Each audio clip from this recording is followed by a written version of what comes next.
نحمده ونصلي على رسوله الكريم أما بعد فقد قال رسول الله صلى الله عليه وآله وسلم إن القلوب تصدأ كما يصدأ الحديد إذا أصابه الماء قيل يا رسول الله وما جلاؤها قال كثرة ذكر الموت وتلاوة القرآن۔ رسول اللہ صلی اللہ علیہ وسلم نے فرمایا، یہ حضرت ابن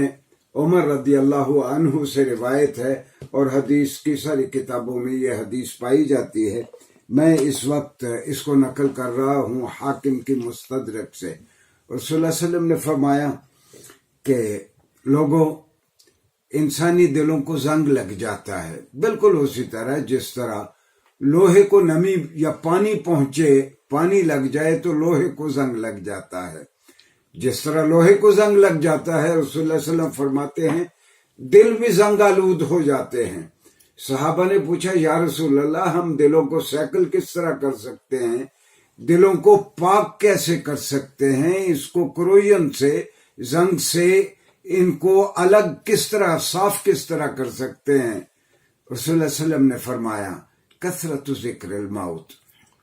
موت کو بہت یاد رکھو، وتلاوت القرآن، اور قرآن بہت پڑھو، اس سے دلوں کا زنگ دور ہوگا اور تمہارے دل صاف اور روشن ہو جائیں گے۔ موت کو زیادہ یاد کرنے سے مراد ناظرین گرامی یہ ہے کہ جب بھی میں موت کو یاد کرتا ہوں تو دراصل میں اپنا احتساب کرتا ہوں، اب تک مجھ سے جو کام ہوئے ان کے اوپر اگر تو مجھ سے کوئی غلطیاں ہوئی تو میں اللہ سے توبہ کا خواستگار ہوں اور عہد کرتا ہوں کہ آئندہ میں وہ ان کاموں کو نہ دہراؤں۔ اور جو رسول اللہ صلی اللہ علیہ وسلم نے فرمایا کہ تلاوت القرآن، اس سے مراد یہ ہے کہ جو ضابطۂ حیات میرے لیے بھیجا گیا ہے، جو دستور عمل میرے لیے بھیجا گیا ہے، وہ صرف پڑھنے کے لیے نہیں ہے، وہ سمجھ کر اس کو اپنی زندگی پہ لاگو کرنے اور اس پر عمل کرنے کا نام ہے۔ جناب رسول اللہ صلی اللہ علیہ وسلم خاتم النبیین جب بھی بات فرماتے صحابہ کو سمجھانے کے لیے، بالعموم وہ تمثیلی انداز اس کا اختیار کرتے تاکہ عام آدمی کو بھی بات سمجھ آ جائے۔ جس طرح یہاں کہا کہ جس طرح لوہے کو زنگ لگ جاتا ہے جب اس کو نمی یا مائسچر پہنچتا ہے، اسی طرح دلوں کو بھی زنگ لگ جاتا ہے۔ رسول اللہ صلی اللہ علیہ وسلم، ایک آیت ہے قرآن کریم کی سورہ الانعام سے، اللہ نے فرمایا وَأَنَّ هَذَا صِرَاطِي مُسْتَقِيمًا، کہ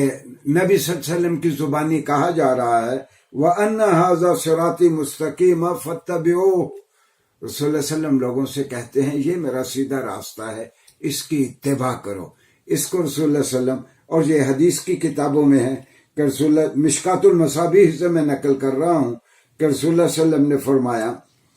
کہ بہت سارے صحابہ موجود ہیں، آپ کے ہاتھ میں ایک چھڑی ہے، آپ اس چھڑی سے ایک سیدھی لکیر لگا دیتے ہیں اور پھر اس کے دونوں جانب آڑی ترچھی یعنی ٹیڑھی میڑھی لکیریں لگاتے ہیں اور پھر سیدھی لکیر کی جانب اشارہ کر کے کہتے ہیں کہ ھذا صراطی مستقیمہ، یہ میرا سیدھا راستہ ہے۔ ناظرین گرامی، اس سے مراد یہ ہے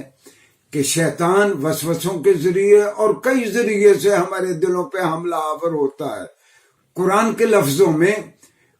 یعدہم و یمنیہم، شیطان کے دو طریقے ہیں۔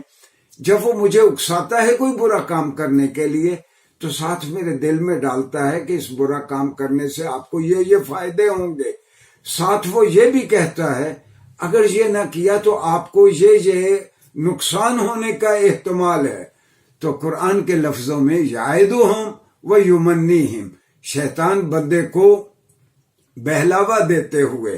اس کو اس برے کام کے فوائد بھی بتاتا ہے اور برا کام نہ کرنے کے نقصان بھی بتاتا ہے۔ گویا نفس دراصل آماج گاہ ہے اور وہ میدان کارزار ہے شیطان کا، اس سے آپ نے اپنے آپ کو، ہم سب نے اپنے آپ کو بچانا ہے، اور اس کا طریقہ قرآن کو بغور پڑھنے کا ہے۔ اور قرآن کے بارے میں رسول اللہ صلی اللہ علیہ وسلم نے فرمایا، میں ترمذی شریف سے نقل کر رہا ہوں کہ لا تنقضی عجائب ھذا القرآن ولا يخلق عن کثرت الرد فتلوہ، صلی اللہ علیہ وسلم نے فرمایا کہ قرآن کے ونڈرز یا قرآن کے عجائبات کبھی ختم نہیں ہوں گے. آپ قرآن، اور یہ وہ کتاب ہے جو پڑھنے والے کو کبھی اکتاہٹ کا شکار نہیں ہونے دے گی، لہذا تم اسے پڑھا کرو. یہ میں اس لیے کہہ رہا ہوں کہ والدین اپنے بہت ہی ذہین بچوں کو خاص طور پر ان کو قرآن کی جانب مائل کریں کہ وہ جس فیلڈ کے بھی طالب علم ہوں، میڈیکل سائنس پڑھتے ہوں، engineering, mathematics, physics, chemistry, botany, zoology, agriculture, جو بھی پڑھتے ہوں وہ پڑھتے رہیں. اپنے فیلڈ کے طالب علم رہتے ہوئے ایک مرتبہ وہ قرآن کو پڑھیں تو ان کو قرآن کو وہ بطور ذریعہ علم لیں گے تو قرآن سے ان کو بہت ساری چیزیں ملیں گی. انشاءاللہ اس کی وضاحت آئندہ لیکچرز میں ہم کریں گے. شکریہ جی.